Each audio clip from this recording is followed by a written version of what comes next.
Hello everyone. Build IAS के current affairs के इस सेशन में आपका स्वागत है। आज हम इस वीडियो में 6 मार्च से 12 मार्च 2023 तक के टॉप 10 करंट अफेयर्स को इन डेप्थ में कवर करेंगे। और दोस्तों, शुरू करने से पहले चैनल को सब्सक्राइब, वीडियो को लाइक एंड शेयर जरूर कर लें। So let's begin. निम्नलिखित कथनों पर विचार करें। पहला कथन, राष्ट्रीय सुदूर संवेदन केंद्र एनआरएससी हैदराबाद ने भारत का भूस्खलन मानचित्र जारी किया। दूसरा कथन, एनआरएससी एरियल और सैटेलाइट स्रोतों से प्राप्त डेटा के प्रबंधन के लिए उत्तरदायी है। तीसरा कथन, भारत विश्व में तीसरा सबसे अधिक भूस्खलन प्रवण यानी कि लैंडस्लाइड प्रोन देश है। उपर्युक्त में से कौन सा कथन सही है या है?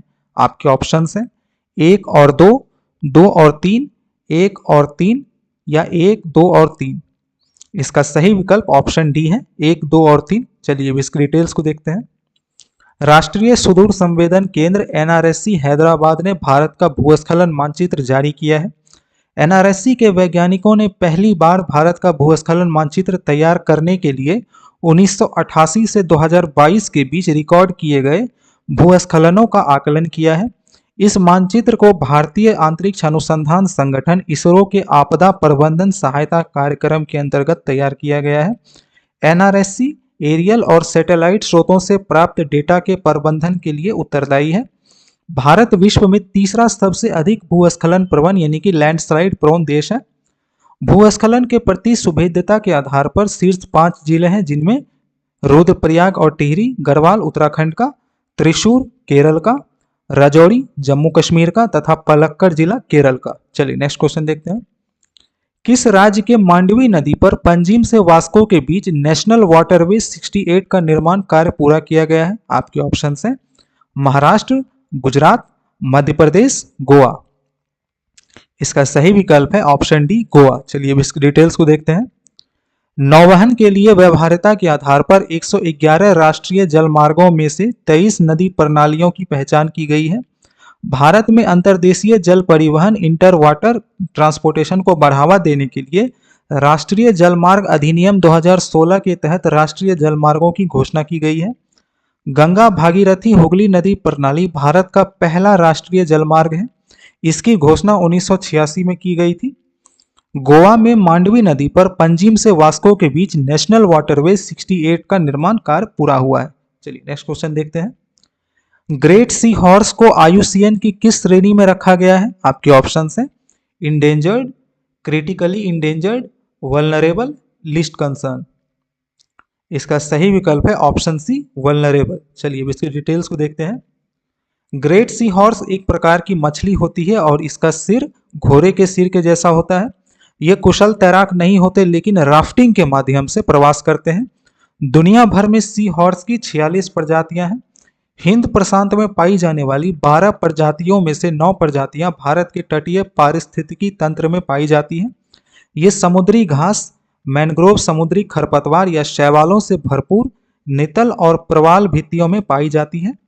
ग्रेट सी हॉर्स को IUCN की संवेदनशील श्रेणी यानी कि वल्नरेबल ग्रुप में रखा गया है। चलिए नेक्स्ट क्वेश्चन देखते हैं। हिंदू वृद्धि दर किस भारतीय अर्थशास्त्री से संबंधित है? आपके ऑप्शंस हैं अमर्त्य सेन, JC कुमारप्पा, राजकृष्ण, अविनाश दीक्षित। इसका सही विकल्प है ऑप्शन सी, राजकृष्ण। चलिए अब इसकी डिटेल्स को देखते हैं। हिंदू वृद्धि दर शब्दावली का इस्तेमाल 1950 से 80 के दशक में भारत की 3.5% की औसत वृद्धि दर के लिए किया गया था। भारतीय अर्थशास्त्री राजकृष्ण ने 1982 में हिंदू वृद्धि दर शब्दावली का पहली बार उपयोग किया था। तब इस शब्दावली का इस्तेमाल उस अवधि की समृद्धि दर यानी कि ग्रोथ रेट के लिए किया गया था, जो लंबी अवधि हेतु 3.5 से 4% पर स्थिर थी। यह दर अलग अलग सरकारों के कार्यकाल में युद्धों, अकालों और अन्य संकट कालों में उपयोग किया जाता रहा है। चलिए नेक्स्ट क्वेश्चन देखते हैं। किस देश के वैज्ञानिकों ने बायो कंप्यूटर बनाने के लिए ऑर्गेनॉइड इंटेलिजेंस पर शोध करने की योजना बनाई है? आपके ऑप्शंस हैं जर्मनी, फ्रांस, रूस, अमेरिका। इसका सही विकल्प है ऑप्शन डी, अमेरिका। चलिए इसकी डिटेल्स को देखते हैं। जॉन हॉपकिंस विश्वविद्यालय अमेरिका के वैज्ञानिकों ने बायो कंप्यूटर बनाने के लिए ऑर्गेनॉइड इंटेलिजेंस पर शोध करने की योजना बनाई है। ऑर्गेनॉइड स्टेम कोशिकाओं से प्राप्त सूक्ष्म व स्वसंगठित त्रिआयामी यानी कि 3D कोशिकाएं व उत्तक होते हैं। शोध में जैविक हार्डवेयर के रूप में प्रयोगशाला में विकसित मस्तिष्क कोशिकाओं का उपयोग किया जाएगा। बायो कंप्यूटर एक ऐसे कंप्यूटर होते हैं जिनमें इलेक्ट्रॉनिक घटकों की बजाय जैविक मूल के घटक जैसे DNA के अणुओं का उपयोग किया जाता है। चलिए नेक्स्ट क्वेश्चन देखते हैं। भारत मध्य एशिया संयुक्त कार्य समूह किस देश के द्वारा संयुक्त रूप से विकसित नहीं किया गया है? आपके ऑप्शंस हैं भारत, अफगानिस्तान, ईरान, इराक। इसका सही विकल्प है ऑप्शन डी इराक। चलिए इसके डिटेल्स को देखते हैं। भारत मध्य एशिया संयुक्त कार्य समूह नई दिल्ली में आयोजित किया गया। इसमें कजाकिस्तान, किर्गिज गणराज्य, तजाकिस्तान, तुर्कमेनिस्तान और उज्बेकिस्तान ने भाग लिया। भारत UNODC के अधिकारियों के लिए अनुकूलित क्षमता निर्माण पाठ्यक्रम पेश करेगा। चाबहार पोर्ट के माध्यम से अफगानिस्तान को गेहूं की डिलीवरी के लिए Bharat United Nation World Food Programme के साथ साझेदारी करेगा। यह भारत, ईरान और अफगानिस्तान द्वारा संयुक्त रूप से विकसित किया गया है। चलिए नेक्स्ट क्वेश्चन देखते हैं। वुमेन आइकॉन लीडिंग स्वच्छता विंस अवार्ड्स के पहले संस्करण की घोषणा किसके द्वारा की गई है? आपके ऑप्शंस हैं गृह मंत्रालय, जल शक्ति मंत्रालय, आवास और शहरी मंत्रालय, महिला एवं बाल विकास मंत्रालय। इसका सही विकल्प ऑप्शन सी है आवास और शहरी मंत्रालय। चलिए अब इसकी डिटेल्स को देखते हैं। विंस अवार्ड्स के पहले संस्करण की घोषणा आवास और शहरी के मंत्रालय द्वारा की गई। पुरस्कार का उद्देश्य महिलाओं के नेतृत्व वाले संगठनों और व्यक्तिगत महिलाओं द्वारा शहरी स्वच्छता और अपशिष्ट प्रबंधन में प्रेरक और अनुकरणीय पहल को मान्यता देना है। राज्य के नामांकन का मूल्यांकन राष्ट्रीय स्तर पर उनकी नवीनता, प्रभाव, अद्वितीयता, स्थिरता और पुनरावृत्ति पर किया जाएगा। चलिए नेक्स्ट क्वेश्चन देखते हैं। भारत में पहली बार कहाँ एक दुर्लभ कीट प्रजाति मेम्बोसेमिया सैलोनिका देखी गई है? आपके ऑप्शंस हैं तमिलनाडु, केरल, आंध्र प्रदेश, मध्य प्रदेश। इसका सही विकल्प है ऑप्शन ए तमिलनाडु। चलिए अब इसकी डिटेल्स को देखते हैं। कलाक्कड़ मुंडनथुराई टाइगर रिजर्व तमिलनाडु में भारत में पहली बार एक दुर्लभ कीट प्रजाति मेम्बोसेमिया सैलोनिका देखी गई है। यह एक कीट प्रजाति है जो सब फैमिली एगारिस्टिनाई और नोक्टुडे परिवार से संबंधित है। कलाक्कड़ मुंडनथुराई टाइगर रिजर्व तमिलनाडु के तिरुनेलवेली और कन्याकुमारी जिले में स्थित है। यह अंतर्राज्यीय अगस्त्यामलाई बायोस्फीयर रिजर्व का हिस्सा है।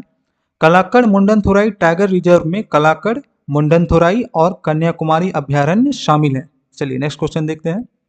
गेटवे ऑफ इंडिया किस स्थापत्य कला शैली में बनी है? आपके ऑप्शंस हैं इंडो पर्शियन शैली, इंडो ग्रीक शैली, इंडो गोथिक शैली, इंडो सरसैनिक शैली। इसका सही विकल्प है ऑप्शन डी इंडो सरसैनिक शैली। चलिए इसकी डिटेल्स को देखते हैं। हाल ही में गेटवे ऑफ इंडिया के संरचनात्मक ऑडिट में अग्रभाग में दरारों का पता चला है। गेटवे ऑफ इंडिया दक्षिण मुंबई में स्थित है और अरब सागर की ओर स्थित है। यह इंडो सरसैनिक शैली में एक स्थापत्य स्मारक है। इसे 1911 में भारत आने वाले पहले ब्रिटिश शासक सम्राट जॉर्ज पंचम के आगमन की याद में बनवाया गया था। इसे बाद में वायसराय और बम्बई के नए गवर्नरों के लिए भारत में एक प्रतीकात्मक औपचारिक प्रवेश द्वार के रूप में इस्तेमाल किया गया था। चलिए नेक्स्ट क्वेश्चन देखते हैं। मैक्वेरी द्वीप का संबंध किस देश से है? आपके ऑप्शन हैं न्यूजीलैंड, ऑस्ट्रेलिया, जावा, सिंगापुर। इसका सही विकल्प ऑप्शन बी है ऑस्ट्रेलिया। चलिए इसकी डिटेल्स को देखते हैं। मैक्वेरी द्वीप का संबंध ऑस्ट्रेलिया से है। ऑस्ट्रेलिया ने मैक्वेरी द्वीप को अधिक सुरक्षा देने की योजना बनाई है। मैक्वेरी द्वीप को विश्व विरासत क्षेत्र भी घोषित किया गया है। मैक्वेरी द्वीप दक्षिण महासागर में एक समुद्री द्वीप है जो ऑस्ट्रेलिया के दक्षिण पूर्व में स्थित है। मैक्वेरी द्वीप पर पेंगुइन और अल्बाट्रॉस सहित कई समुद्री पक्षी प्रजातियों को दर्ज किया गया है। यह पृथ्वी पर एकमात्र स्थान है जहां पृथ्वी के आवरण से चट्टानें समुद्र तल से ऊपर सक्रिय रूप से उजागर हो रही हैं। तो चलिए मिलते हैं बिल्ड आईएएस पीसीएस के करंट अफेयर्स से अगले सेशन में। अगर आपको यह वीडियो अच्छा लगा तो प्लीज़ हमारे चैनल को सब्सक्राइब, वीडियो को लाइक एंड शेयर ज़रूर करें। आप हमसे टेलीग्राम के माध्यम से भी जुड़ सकते हैं जिसका लिंक नीचे डिस्क्रिप्शन बॉक्स में दे दिया गया है। Thank you for watching.